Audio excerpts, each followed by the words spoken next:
So we're on the Stena Line ferry from Harwich to the Hook of Holland.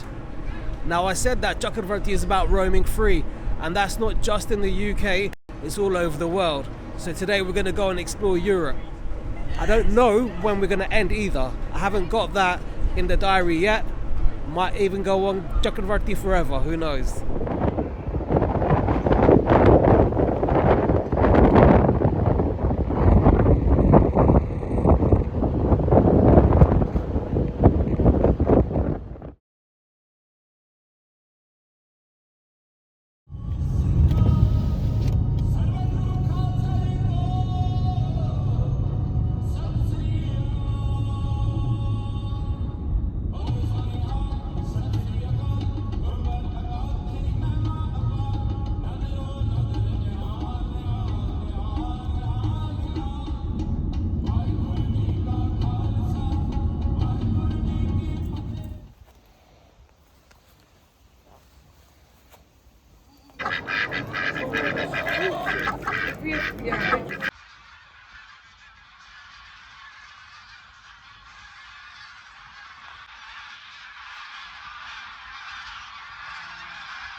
Okay, so here's where we'll be staying today. This is the hotel suite. We've got coffee making facilities here, a nice couch, table. Here's the double bed, little desk.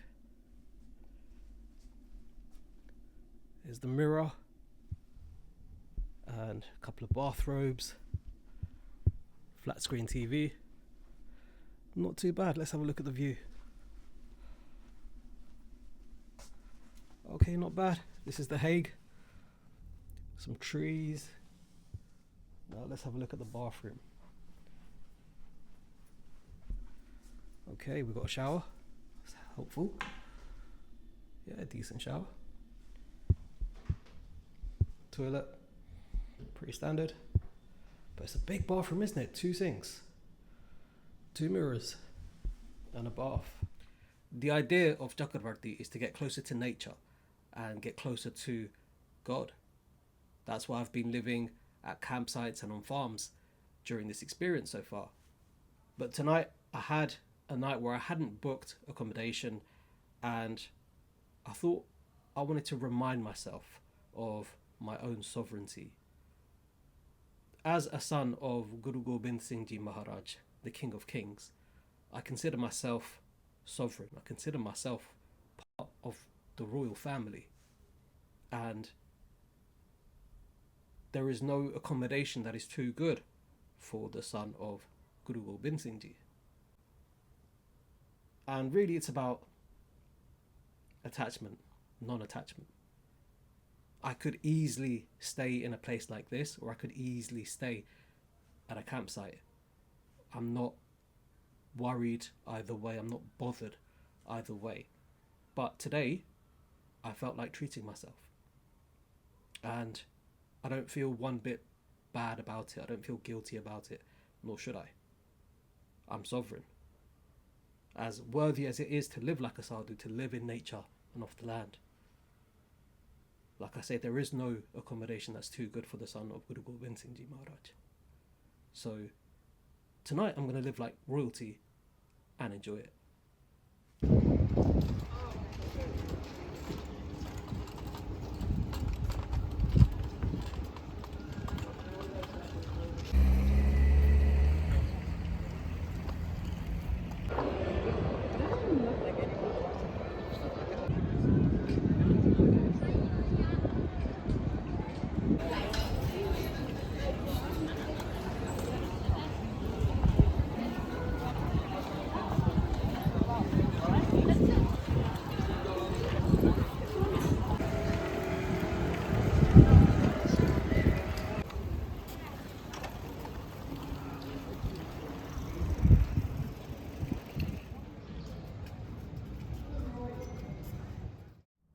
So I'm getting ready to leave the Netherlands, and it's been a very pleasant stay. I spent the majority of my time at a farm in a town called Voorschoten, staying in a caravan. And that area of the Netherlands was beautiful. Very rural countryside, very peaceful, lots of greenery, green fields, lots of trees, and lots of animals as well. And I really enjoyed that. And then there was the Hague, which I went to a few times, and I spent my final day in a hotel suite in the Hague. And my takeaway from the Hague is that it's very classy. You know, it's a very regal city. There are palaces, there are political offices. It's a very quaint city, and there's something for everyone. There's upmarket restaurants and hotels and cafes, and then you get, you know, the cheap doner kebab and chips shops and the cheaper supermarkets as well. So there's a mix of things available there, but just in general, it's a very classy, very regal city. One thing that I really noticed was just how much attention I got. You know, being a Singh in a Bana, you get attention everywhere you go, but particularly coming to a foreign country where a lot of people haven't even ever seen a Sikh before, let alone a Nihang Singh. You know, you get a lot of attention, you get a lot of looks, and I think for the most part it was very neutral. It was just people seeing something for the first time and noticing it, rather than it being, you know, extreme in any way, either malicious or very, very kind of positive. I would say when I first arrived here, I met a couple of women, and they were very complimentary. They were saying, "You look beautiful, love the outfit, love the colour, where are you from?" You know, and that's always nice to hear. And at the palace as well was an interesting moment. The palace guard in his uniform asked to take a picture with me, and yeah, and then some of his friends as well were there. They weren't in the uniform, but they also wanted to take a picture with me as well, and they were all very respectful, very polite. I didn't feel like they were taking the mick. They were just really happy to see me and wanted to take a photo with me, which is nice, you know. At the end of the day, this is Guru Gobind Singh Ji Maharaj's Bana. It's not mine. And, you know, if some people see something in that, that's credit to Maharaj, you know, and I'm very grateful for that, for those kind of moments. Now, it wasn't all good. There was some negativity as well. But what I found is that a lot of that came from ethnic minorities here in Western Europe. For instance, there was a man who looked like he was probably from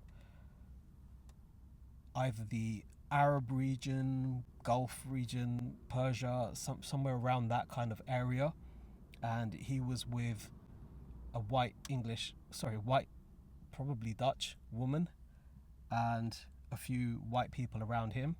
And then when he saw me, he starts saying, "Oh, look, it's the Sultan," in a very kind of condescending manner. And,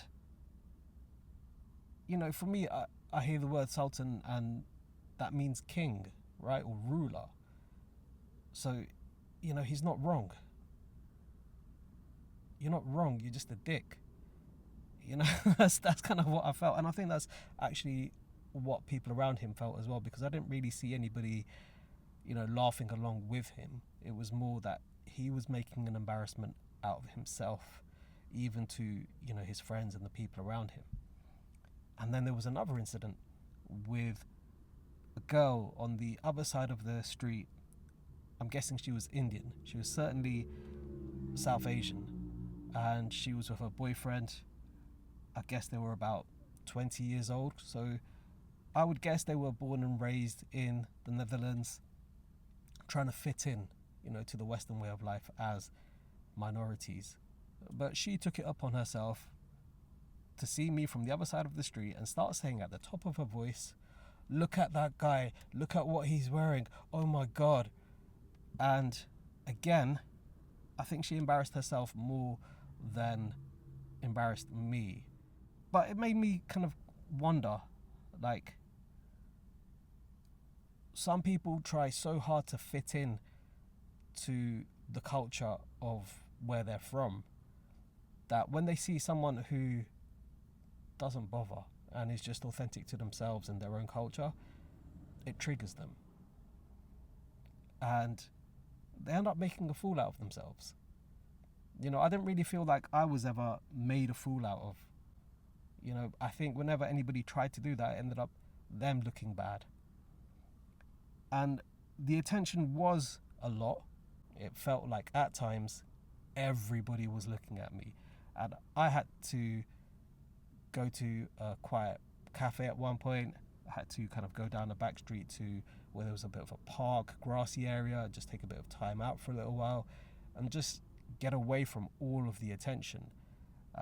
Like I say, it wasn't really negative, it was just overwhelming. And the Netherlands is known as being quite a liberal, open-minded place. And now I'm off to Belgium and France. But, you know, like I say, all in all, the experience was very pleasant, very positive. Apart from one or two small remarks, small incidents, everything else was very positive, and I'm expecting the same in Belgium and France now as well.